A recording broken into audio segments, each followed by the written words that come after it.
ಅಶೋಕ್ ಗೌಡ್ರೆ ಅಲ್ಲಿ ಹೇಳ್ತಾ ಇದ್ರು ನೋಡಿ, ನಿಮ್ಮ ಸರ್ಕಾರದಲ್ಲಿ ಏನ್ರಿ ಮಾಡಿದ್ರಿ? ಆಯಿತು, ನಾವು ಗ್ಯಾರಂಟಿನಾದರೂ ಕೊಟ್ವಿ, ಜನರ ಕೈಗೆ ದುಡ್ಡಾದರೂ ಹೋಯ್ತು, ನೀವು ಅದನ್ನೂ ಮಾಡಲಿಲ್ಲ, ಅಭಿವೃದ್ಧಿನೂ ಮಾಡಲಿಲ್ಲ, ಇನ್ನೇನು ಮಾಡಿದ್ರಿ ಅಂತ ಕೇಳ್ತಾ ಇದ್ದಾರೆ ನೋಡಿ. ಪಾಪ ಅದಕ್ಕೆ ಹೇಳೋದು ಇವ್ರ ಮನೆ ದೇವ್ರ ಸುಳ್ಳು ಅಂತೇಳಿ.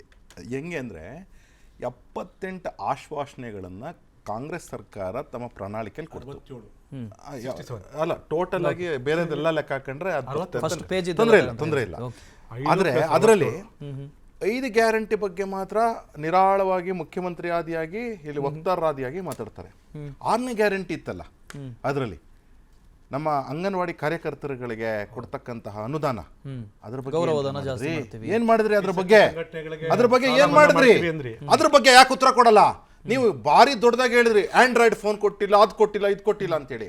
ಪಾಪ ನಾನು ಅಂಗನವಾಡಿ ಕಾರ್ಯಕರ್ತರಿಯರು ನಮ್ಮ ಮುಂದೆನೆ 2 ದಿವಸ ಸ್ಟ್ರೈಕ್ ಮಾಡೋದು. ಅವ್ರು ಅದನ್ನೇ ಹೇಳಿದ್ರು, ಬಿಜೆಪಿ ಅವರು ಪ್ರಣಾಳಿಕೆ ಬಿಡುಗಡೆ ಮಾಡಿದ್ರು, ನಾನು ಹೇಳ್ತೀನಿ ತುಂಬಾ ಸಂತೋಷ. ನಮ್ಮನ್ನ ಪ್ರಶ್ನೆ ಮಾಡೋರು ನಾವು ಸ್ವಾಗತ ಮಾಡ್ತೀವಿ. ನಾವು ಕೊಟ್ಟಂತಹ ಪ್ರಣಾಳಿಕೆಯಲ್ಲಿ ಹೆಚ್ಚು ಕಮ್ಮಿ 80% ಕಂಪ್ಲೀಟ್ ಆಗಿತ್ತು ರಾಜ್ಯ ಸರ್ಕಾರದಲ್ಲಿ. ಆಯ್ತಾ, ನಮಗೆ ಸಿಕ್ಕಿದ್ದು 3 ವರ್ಷ 10 ತಿಂಗಳು ಸಿಕ್ತು ನಮಗೆ. ಅದ್ರಲ್ಲಿ 80% ಕಂಪ್ಲೀಟ್ ಮಾಡಿದೀವಿ ಅಂತಕ್ಕಂಥ ತೃಪ್ತಿ ಇದೆ. ಹೌದು, ಎಲ್ಲಾ ಯೋಜನೆಗಳನ್ನು ಕಂಪ್ಲೀಟ್ ಮಾಡ್ಲಿಕ್ಕೆ ಆಗೋದಿಲ್ಲ, ಅದೊಂದು ಇದು ಫಾಲ್ಸ್ ಆಗ್ಬಿಟ್ಟಿದೆ ಇರುತ್ತೆ, ಏನು ಮಾಡೋಕ್ಕಾಗಲ್ಲ ಸಿಸ್ಟಮ್ ಅಲ್ಲಿ. ಆಯ್ತಾ, ಇರ್ಲಿ, ಇಲ್ಲ ನಿಮಿಷ ನೋಡಿ, 100% ಕಂಪ್ಲೀಟ್ ಮಾಡಕ್ಕಾಗಲ್ಲ ಅಂತ ಹೇಳ್ತಾ ಇದ್ದೀನಿ. ಆದ್ರೆ ನಿಮ್ ತರ 5 ಯೋಜನೆಗಳಿಗೆ ಸ್ಟಿಕ್ ಹಾಕೊಂಡು ಕ್ಯಾಪಿಟಲ್ ಇನ್ವೆಸ್ಟ್ಮೆಂಟ್ ಮಾಡದೇನೆ ಇದ್ರೆ, ಪಾಪ ನಟರಾಜ್ ಗೌಡ್ರು ಇವರ ಕಾಂಗ್ರೆಸ್ನ ಹಳೆ ಚಾಳಿ ಇದೆಯಲ್ಲ, ನೋ ಡೆವಲಪ್ಮೆಂಟ್ ಇಸ್ ಡೆವಲಪ್ಮೆಂಟ್ ಅಂತ ನನಗೊಬ್ಬ ಸೀನಿಯರ್ ಬ್ಯೂರೋಕ್ರೇಟ್ ಫ್ರೆಂಡ್ ಕುತ್ಕೊಂಡು ಹೇಳ್ತಾರೆ. ಏನು ಮಾಡದೇ ಇದ್ರೆ ಸಾಕು, ಯಾಕಂದ್ರೆ ಅಷ್ಟನ್ನೇ ನಡ್ಕೊಂಡು ಹೋಗ್ತಾ ಇದ್ರು ಸಾಕು ಅಂತ ಹೇಳ್ತಾರೆ. ಆ ಮನಸ್ಥಿತಿ ಇದೆಯಲ್ಲ, ಅಂದ್ರೆ ಏನು ಅಂದ್ರೆ ಏನು ಕೊಡೋದು ಬೇಡ. ಈಗ ಮಕ್ಕಳನ್ನ ಉಡ್ಸ್ಬಿಟ್ಟು ಬಿಟ್ಬಿಡೋದು, ಅವನು ಚಡ್ಡಿ ಹಾಕಂತಾನೋ ಇಲ್ಲ ಅಂತಂದ್ರೆ ಹೆಂಗಾದ್ರೂ ಇಟ್ಕೊಂತಾನೋ ಬೇರೆ. ನೋಡಿ, ಇದು ಹಳ್ಳಿ ಕಡೆ ಮಾತಾಡ್ತಕ್ಕಂಥದ್ದು. ಕೋಲ್ ಹಿಡ್ಕೊಂಡು ಇನ್ನೊಬ್ರು ನೋಡಿತಾನೋ ಅದೆಲ್ಲ ಬೇರೆ. ಆದ್ರೆ ಅವ್ರಿಗೆ ಸಂಸ್ಕಾರ ಕೊಡ್ಬೇಕು, ಶಿಕ್ಷಣ ಕೊಡ್ಬೇಕು, ಅವ್ರಿಗೆ ಸರಿಯಾದಂತಹ ಮಾನದಂಡಗಳನ್ನ ಕೊಟ್ಟು ನಮ್ಮ ವ್ಯಕ್ತಿತ್ವವಾಗಿ ಮಾಡ್ಬೇಕು ಅಂತಕ್ಕಂಥದಕ್ಕೆ ನಿಮಗೆ ಕ್ಯಾಪಿಟಲ್ ಇನ್ವೆಸ್ಟ್ಮೆಂಟ್ ಮಾಡಬೇಕು. ಅಂದ್ರೆ ದೇಶನೂ ಹಂಗೇನೆ. ಕ್ಯಾಪಿಟಲ್ ಇನ್ವೆಸ್ಟ್ಮೆಂಟ್ ಎಷ್ಟು ಮಾಡಬೇಕು? ತತ್ಸುಮಾರು 12% ಆಫ್ ನಮ್ಮ ಬಡ್ಜೆಟ್ನ ಕ್ಯಾಪಿಟಲ್ ಇನ್ವೆಸ್ಟ್ಮೆಂಟ್ ಮಾಡದೇ ಇದ್ರೆ ನೀವು ಎಲ್ಲಿಗೆ ದೇಶ ಅಂತ ತೆಗೆದುಕೊಂಡು ಹೋಗ್ತೀರಾ ನೀವು? ಆಮೇಲೆ ಇನ್ನೂ ಪ್ರಮುಖವಾದ ಅಂತ ಹೇಳ್ತೀನಿ, 3,24,000 ಕೋಟಿ ನಮ್ದು ಬಡ್ಜೆಟ್ ಇದ್ರೆ ನೀವು ಸಂಬಳ ಎಲ್ಲಿ ಕೊಡ್ತೀರಾ, ಪೆನ್ಷನ್ ಎಲ್ಲಿ ಕೊಡ್ತೀರಾ, ದಿನನಿತ್ಯದ ಖರ್ಚುಗಳೆಲ್ಲ ನೋಡ್ತೀರಾ, ಆಮೇಲೆ ಬಡ್ಡಿಯಲ್ಲಿ ಕಟ್ತೀರಾ, ಕ್ಯಾಪಿಟಲ್ ಇನ್ವೆಸ್ಟ್ಮೆಂಟ್ ಝೀರೋ ಇನ್ವೆಸ್ಟ್ಮೆಂಟ್ ಮಾಡಿ. ಒಂದ್ ನಿಮಿಷ ಝೀರೋ ಇನ್ವೆಸ್ಟ್ಮೆಂಟ್ ಮಾಡಿ ಕ್ಯಾಪಿಟಲ್ಗೆ ಏನೂ ಕೊಡದೆ, ಅನುದಾನಗಳು ಯಾವ ಕ್ಷೇತ್ರಗಳಿಗೂ ಕೊಡದೆ, ನಿಮ್ಮ ಶಾಸಕರುಗಳಿಗೂ ಕೊಡದೆ, ಆ ಶಾಸಕರುಗಳ ಕರ್ಮ ಯಾವ್ದಕ್ಕಪ್ಪ ಗೆದ್ದು ಚುನಾವಣೆ ಅನ್ಕೊಂಡು ಹೋಗೋದಲ್ದೆ. ಆಮೇಲೆ ಒಂದ್ ನಿಮಿಷ ಅದಾದ್ಮೇಲೆ ಆಗ್ಲೇನೆ ಹೇಳಿದ್ರು, ದೇವರಾಜಣ್ಣವ್ರು ಹೇಳ್ತಿದ್ರು, 37,000 ಕೋಟಿ ಸರ್ಪ್ಲಸ್ ಬಂದ್ರು ಸಹ, 2 ಲಕ್ಷ ಕೋಟಿ ಸಾಲ ಮಾಡಿದ್ರು ಸಹ ನಿಮ್ಮ ಬೊಕ್ಕಸೆ ಖಾಲಿ. ಯಾಕೆ ಬೊಕ್ಕಸೆ ಖಾಲಿ ಗೊತ್ತಾ?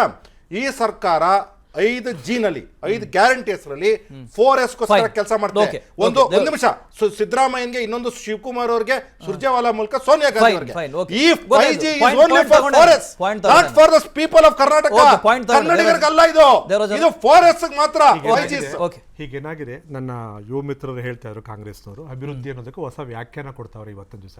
ನಮ್ಮಲ್ಲಿ ಇವತ್ತು ಕೇವಲ 30,000 ಕೋಟಿ ಇದ್ರೆ ಮೇಕೆದಾಟು ಮುಗಿಸ್ಬೋದು, ಭದ್ರಾ ಮೇಲ್ದಂಡೆ ಮುಗಿಸ್ಬೋದು. ಇವರೇ ಪ್ರಾರಂಭ ಮಾಡಿದಂತೆ ಎತ್ತಿನಹೊಳೆನಲ್ಲಿ ಇವತ್ತು 9,000 ಕೋಟಿ ಮೊದಲು ಅಂದಾಜು ವೆಚ್ಚ ಇದ್ದಿದ್ದು, ಇವತ್ತು 23,000 ಕೋಟಿಗೆ ಬಂದಿದೆ.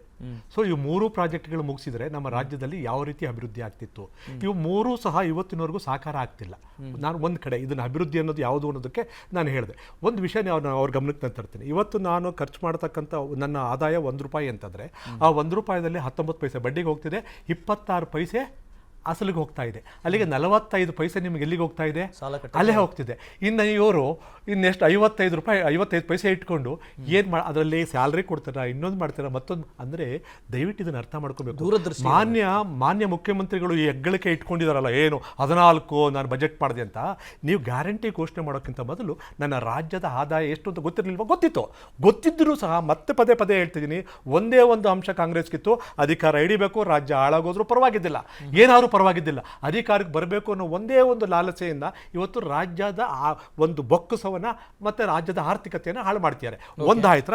ಇನ್ನೊಂದು ನನ್ನ ನಟರಾಜಗೌಡರಿಗೆ ಒಂದು ವಿಷಯವನ್ನು ನಾನು ಗಮನಕ್ಕೆ ತರಲಿಕ್ಕೆ ಇಷ್ಟಪಡ್ತೇನೆ. ಇಷ್ಟೆಲ್ಲ ನೀವು ಮಾತಾಡ್ತಿರಲ್ಲಪ್ಪ, ನಾವು ಯಾರೂ ಹೇಳ್ಕೊಳ್ಳಿಲ್ಲ ಇದನ್ನ.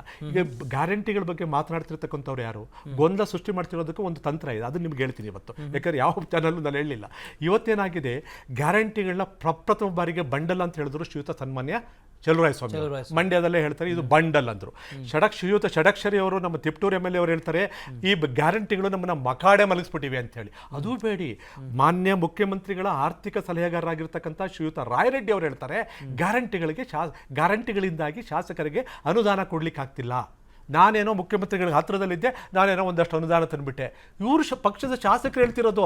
ದಯವಿಟ್ಟು ನಮ್ಮ ಮೇಲೆ ಆಗೋಬೇಕು ಕೂರಿಸ್ತೀರ ನೀವು. ದಯವಿಟ್ಟು ಜವಾಬ್ದಾರಿನ ಹೊರಬೇಕಾಗಿರೋರು ಇವ್ರುಗಳು ಬರ್ತು. ಮತ್ತೆ ಯಾವ ಕಾರಣ ಒಂದು ನಿಮ್ಗೆ ಅದನ್ನ ಹೇಳಲಿಕ್ಕೆ ಪಟ್ಟು ಇವ್ರದ್ದು ಒಂದು ತಂತ್ರ ಮಾಡ್ತಿದ್ದಾರೆ. ಏನು, ಈಗ ನಾನು ಗ್ಯಾರಂಟಿಗಳನ್ನ ನಾವು ಅನ್ಕೊಂಡಾಗೆ ಹೇಳಿದ ರೀತಿ ಮಾಡೋಕ್ಕಾಗ್ತಿದ್ದಿಲ್ಲ, ಪರಿಷ್ಕರಣೆ ಮಾಡಬೇಕು. ಅದಕ್ಕೆ ಗೊಂದಲವನ್ನು ಸೃಷ್ಟಿ ಮಾಡ್ಲಿಕ್ಕೋಸ್ಕರ ಒಬ್ಬೊಬ್ರು ಕೈಲಿ ಒಂದೊಂದು ಹೇಳಿಸ್ತಾವ್ರೆ. ಅವ್ರ ಮಾತನ್ನ ಅವ್ರು ಉಳಿಸ್ಕೊಳ್ಳಿಕ್ಕೆ ಆಗದಿರೋ ಕಾರಣಕ್ಕೋಸ್ಕರ ಒಬ್ಬೊಬ್ಬ ಶಾಸಕರು ಇವತ್ತೊಂದು ದಿವಸ ಆದಿ ಬೀದಿಯಲ್ಲಿ ಒಂದೊಂದು ರೀತಿ ಮಾತನಾಡ್ತಿದ್ದಾರೆ, ಸಚಿವರು ಮಾತನಾಡ್ತಿದ್ದಾರೆ. ಈಗ ಮಾನ್ಯ ಮುಖ್ಯಮಂತ್ರಿಗಳು ಮಾನ್ಯ ಉಪಮುಖ್ಯಮಂತ್ರಿಗಳು ಸ್ಪಷ್ಟವಾಗಿ ಹೇಳಿದ್ದಾರೆ ಗ್ಯಾರಂಟಿ ಯೋಜನೆಗಳು ನಿಲ್ಲಲ್ಲ. ಆದ್ರೆ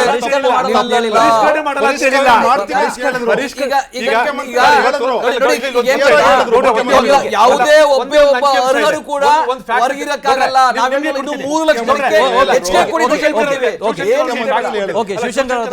ಮಾಹಿತಿ ಕೊಡ್ತೀನಿ ಸರ್. ಇವತ್ತಿನ ದಿವಸ ಏನಾಗಿದೆ, ಇದೊಂದೇ ಒಂದು ರಾಜ್ಯ 82ರಿಂದ 85% BPL ಕಾರ್ಡ್ ಇರ್ತಕ್ಕಂಥದ್ದು. ಕೇರಳ 55%, ತಮಿಳುನಾಡು ಬಂದು 63%, ಆಂಧ್ರ ಮತ್ತೆ ತೆಲಂಗಾಣ ಇವತ್ತಿನ ದಿವಸ ಬಂದು 65%. ನಮ್ಮಲ್ಲಿ 85% ಇದೆ ಅಂತ ಚುನಾವಣೆ ಸಂದರ್ಭದಲ್ಲಿ ಗೊತ್ತಿತ್ತು ಮುಖ್ಯಮಂತ್ರಿಗಳಿಗೆ. ಅದು ಯಾವಾಗ ಆಗಿತ್ತು? 13ರಿಂದ 18ರ ಅವಧಿಯಲ್ಲೇ ಆಗಿತ್ತು.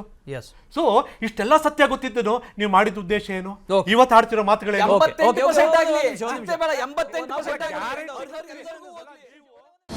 ಅನುಕ್ಷಣದ ಸುದ್ದಿಗಳಿಗಾಗಿ ವಿಸ್ತಾರ ನ್ಯೂಸ್ ಯೂಟ್ಯೂಬ್ ಚಾನೆಲ್ ಸಬ್ಸ್ಕ್ರೈಬ್ ಮಾಡಿ. ಹೊಸ ಸುದ್ದಿಗಳ ನೋಟಿಫಿಕೇಶನ್ಗಾಗಿ ಬೆಲ್ ಐಕಾನ್ ಕ್ಲಿಕ್ ಮಾಡಿ. ಲೇಟೆಸ್ಟ್ ಅಪ್ಡೇಟ್ಸ್ಗಾಗಿ www.vistaranews.com ವೆಬ್ಸೈಟ್ಗೆ ವಿಸಿಟ್ ಮಾಡಿ. ಅಂಗೈಯಲ್ಲೇ ಜಗತ್ತಿನ ಸುದ್ದಿ ತಿಳಿಯಲು ವಿಸ್ತಾರ ನ್ಯೂಸ್ ಕನ್ನಡ ಆಪ್ ಡೌನ್ಲೋಡ್ ಮಾಡಿ.